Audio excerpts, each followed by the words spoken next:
It's actually something that the intelligence community is struggling with. The intelligence community and the judicial branch as a whole is struggling with this question, especially like we were talking about with the advance of technology. So let's just imagine that one of the sheets of paper you have right now is a classified document.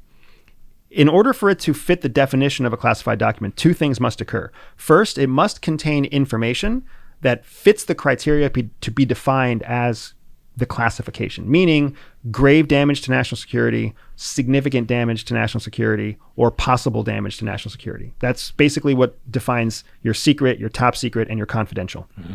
So the information must be confirmed to fit into one of those three categories. Then on top of that, the document itself must have a header and a footer that say, this is classified for this period of time at this level and authorized according to this code.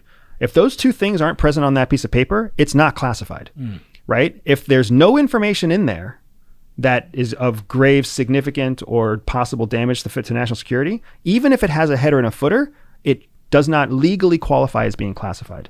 It's enough to get a judge to look at it and make the call, but the judge will most likely say this isn't classified information. This is someone's name and shoe size. It's not classified, right? Now, assuming it is classified, this gets to the heart of your question. If you read it, you now have that classified information in your head, but there's no classification requirement to you based on that document not to disclose what's in your head. It takes a different set of laws to protect what's in your head, some other commitment that you have to make. Well, what happens if we take a picture of that document? What happens if we take a picture of that document and then crop out the header and the footer? What if we take a picture of that document and then black out the classification, like the actual parts that are classified? Are these things still part of classification?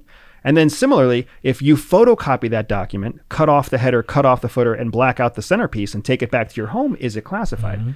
This is where we are right now, and people don't have an answer to that.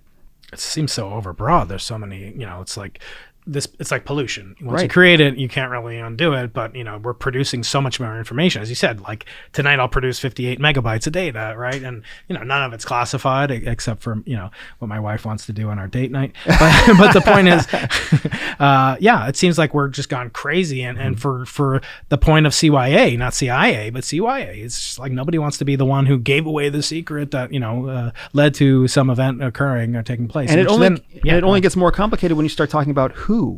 Because now you're talking about the commander-in-chief. The president of the United States is the commander-in-chief. Right. The former president of the United States is the former commander-in-chief. Right.